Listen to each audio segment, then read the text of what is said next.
So mga sari-sari, ito hindi ko na unbox, napakita sa unbox, pero ito na siya.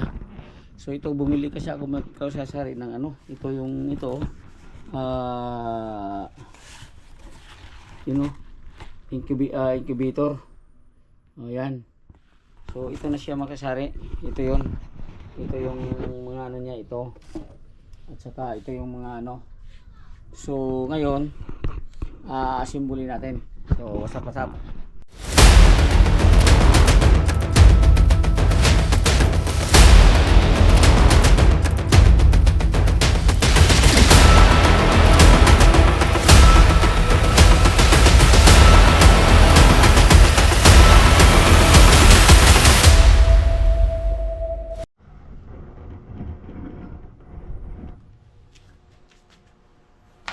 So ito na mga kasari, may mga tornilyo nito maliliit ito. Ang liit ang mga tornilyo kasari. So ito yan natin, dandahan natin ang symbol. Ito siya. Ano natin kung okay ba ito pag ano, muna bagsak, symbol. Pag hindi mali, pero ulitin, ingat lang tayo sa mga tornilyo. Pag wala ng isa to, delikado. Yun. Sundan na lang natin yung ano yan mga kasari, yung guide. Di ko nakalimutan na may nakalagay doon, pero hindi ko alam kung ilan ang lamang itlog ng sari. Tama lang to kasi hindi naman ako mag-ano ng ano, maraming itlog, tamang tama man lang. So ito naman yung isa dito yata. Ito ata. Ganito ya, ganito ito yata yung ano niya. Kasi may butas na makasari yung ano talaga niya may pin na siya, may lock na din. So ito yan tayo ano. Dandahanin lang tayo sasari itong tornilyo. Pag walang isa to, yari tayo diyan.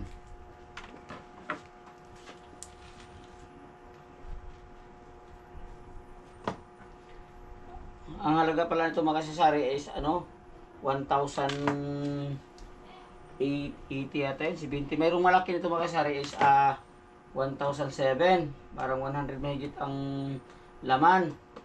Hindi naman tayo mag-breed ng marami. Yung tamang-tama man lang kasi maliit ng area natin. Subukan lang din kung maganda ba. Pag maganda ang ano nito, pisa o ano siya, so magtuloy-tuloy tayo, pero hindi tabi na paramihan agad, mga 20 or ano ba dyan. Tama-tama lang kasi mahirap pala tayong area. Tapos mag-testing pa lang ako masari, magsubok pa lang ako sa i-breed ko kung maganda ba. Pag magandang klase, ituloy-tuloy na natin. Kasi dami naman diyang mahilig sa mga manok na mga sisiw pa lang, gusto na nila. So yan ang ano natin. Ito, asimbolan ko na sari kung talagang ano ba to, sakto ba yung ano niya, pin. Okay, sakto parang sakto. Basta mo shoot sa butas, sundan lang natin tong guide mga kasari-sari. Ito lang natin i-screw kasi bilang ito sana kung sobra okay lang, sobra. Pag isakto lang, yari tayo. Matagal itong in-order mga kasari, mga halos ito 3 linggo kasi nakalaga daw is pre-order. Ibig sabihin, kung hindi sila mahirapan pag shipping, if ano mo, nag-ano nga doon na ano, nasa January 30 nga, pag hindi ma-deliver, so cancel. Buti nung kahapon, sabi ng anak ko na to ship na daw. Ngayon dumating ka agad, ibig sabihin okay. So ang ano naman natin ito symbol, testing natin kung good ba. Pero may kapitbahay ako sari na bumili ng itong malaki nga yung ano niya, malaki nga yung nabili niya ng ganito, okay man daw. Siyempre ito sa atin maliit lang kasi ang capacity nito, iwan ko kung ilang egg lang yung sari, parang 20 o 30 lang yata. Sa liit lang ito okay lang yun. Aperture for water, okay. So, dito na tayo sa baba. Yung baba masari. Ito yung net. Uy. Ito na tayo. Okay, tapos ito. Ito naman yung masari kasi ang alam ko parang ito yata dito. Okay? Okay, parang dito yun. Ganyan siya masari. Ang tama ha. Parang ganyan. Ay, ano ba? Hindi. Parang ganyan.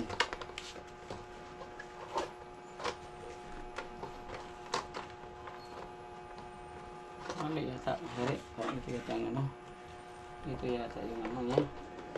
Ayun, ito yung up. Ito yung ganyan. So, maya na yung upper. So, dito tayo sa lower. Yung lower naman, pag-symbol is ito. Tapos, sige. Natin. Ayan. Tapos,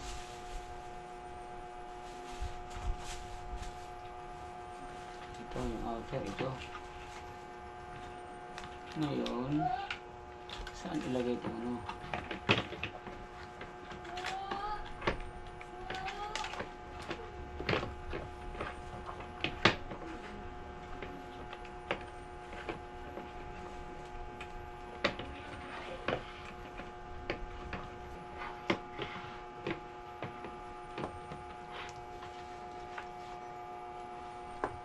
Ngayon, put the lid on the display screw is placed in the same direction. Screw. Same direction. Screw. Ito siya.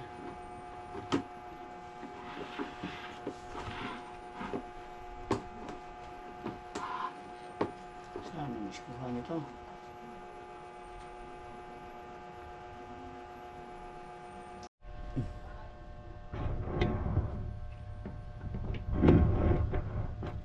So, ito na mga isari.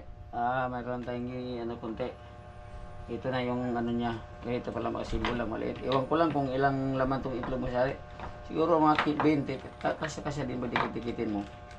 O ngayon, dito binasa natin ng instruction manual para sure ball. Okay. Ngayon, ano natin. Ito siya. Oops.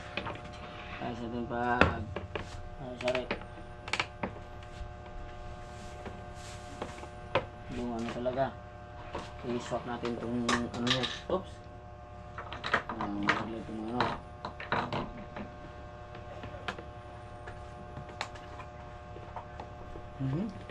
mayroon tayong ikakat lang konti para lang magkasya lang sila kasi parang may sumabit mga sari konti. Yan. Okay na. So ngayon kasari, ito namang ilagay natin. Ito yung niya. Yung sa pang pihit-pihit sa itlog. So dito pala yung ilagay mga isasari. Dito. Ito pala yung paglagay niyan. So taas-taasan natin ito.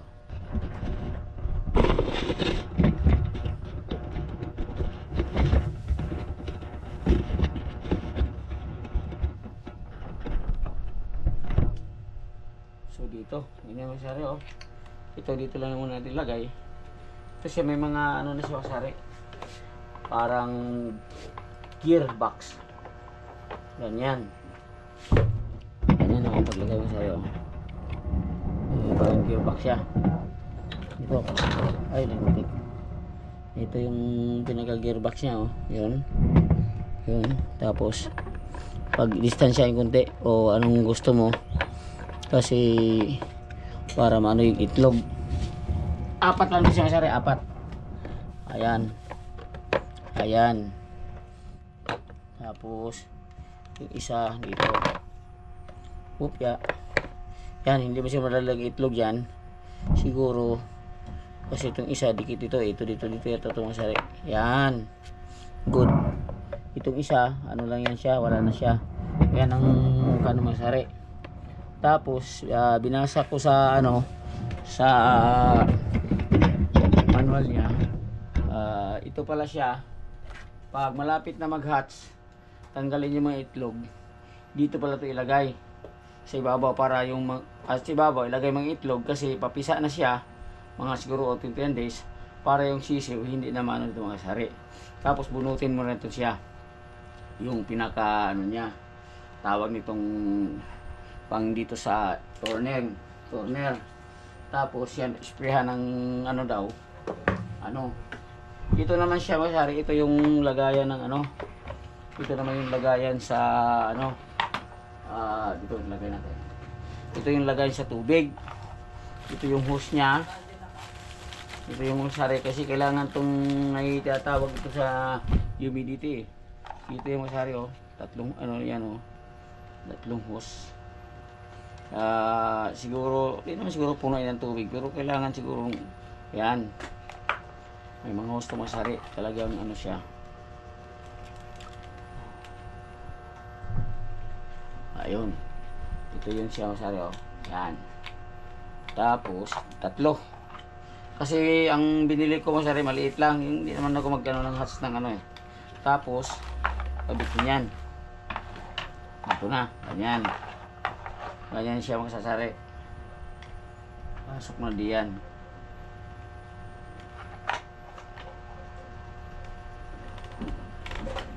Yan. Yan. Yan siya. Kung saan ang mo gusto mo. Pwede siguro to yung putulan konti. Kung gusto mo sobrang haba, putulan mo siya. Pwede pa dikitan mo lang, idikit mo lang konti para dito lang banda yun, Tapos, yun na yun. Yun na yung lagyan mo ng ang kasya dyan makasari, yung buti sa coke. Ito siya. Buti sa coke yan, lagyan tubig. So, gano'n na. So, ngayon, itong pinakataas niya, ito na yung itakip natin. Dito. Dito yung ang forma niya is yun natin yung forma paglagay. So, ayan. Maano na siya. Natin po. Yan, ganyan. Okay, swak na yan, Bali yan na wala na yung sabing masarap. Takik naman siya. Ganyan. So, ilagay mo ng itlog dyan. Bago mo siya, kailangan isaksak ko siya. Dito. Ito yung niya. Ito, sorry, Ito yung saksakan niya dito. Para ang motor mag-turn ang egg. So, mo lang ang wire na ito naman siyang sa temperature to sa sa init. So, ito yung saksakin ganyan.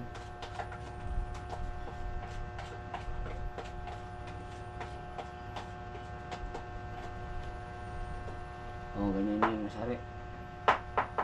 Yung guide dito, parang hindi pareho yung masasari. Yan. Parang ganon. So, nakaganon niya sa masari. Pwede din mo ilagay sa gilid dito. Para pwede din sa labas. Kung gusto mo ilabas siya para ganyan na sa masari. Yan. Okay. Ito na siya. Yan. Yan ang forma niya mga sari. Ngayon, ito yung niya. Ito yung paras kung mag-burn out, dito ka sa dito battery tapos dito. Yan. Yan yung mo dito. Pero kung walang burn out, kuryente, to siya. Dito ito yung cord. Ito yung pagsaksak niya. Ito siya dito. Yan. Yan tapos, yun, kuryente na. So, testing ito siya is 50 watts tapos 50 to 60 kHz. Yan. Saksak natin sa kuryente. Tapos, testing natin kung may power. Okay. Ngayon, pasap-pasap. Tayo ng extension muna. Isaksak na natin to siya. Pero tingnan natin kung saan yung power. Hirap na. Okay. Yan. Okay. Dos yan. AC power number 3. Tester. Parang pagsaksak yata ito na sari. Diretso na yata ito. Okay. Pagsaksak na rin. Test na rin sari kung may power. Ayun. Yan ang makasari oh. Nag-ano na siya 28. So ang ano niya, huwag mo nag-ano siya. Ayan. Ayan makasari, umandar, okay man siya. Ngayon, testingin natin itong ilaw. 27 pero yung ano nito is hanggang 37 na makasari. Ito kung gusto mo mag-set, ilagay mo siya sa ano kasi 37 daw yung ano nito. Yung setting niya papainit. Ito yung fan niya, umaandar nito makasari oh. So ito yung sa ilaw, okay? Testingin natin.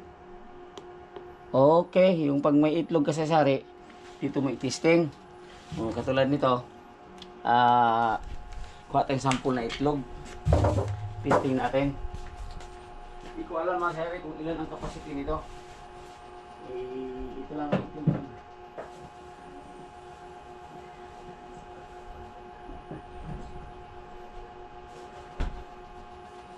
So, ito na itlog hindi ito sa ano kasari, hindi ito sa ano talaga yung i-incubate ko. Kasi ay ano lang ito, ano lang sample nandoon pa sa rep kasi kailangan pa yun siya i-dry sa ano buong araw, ilagay natin sa umaga, patuyuin mo lang siya sa hangin. Tapos ito painitin tong ano itong machine. Ilagay natin, magsalang tayo ng alas 5. So alas 3. O magsalang tayo ng alas 6, so alas 4, i-preheat na to siya.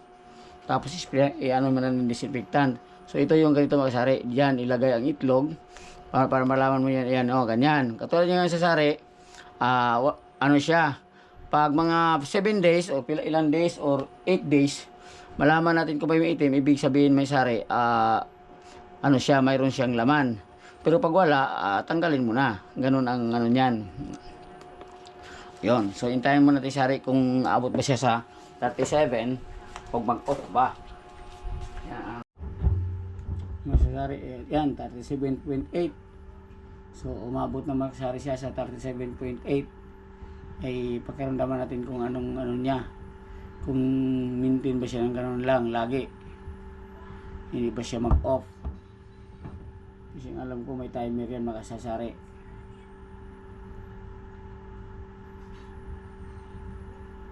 Umabot na siya sa 37.8.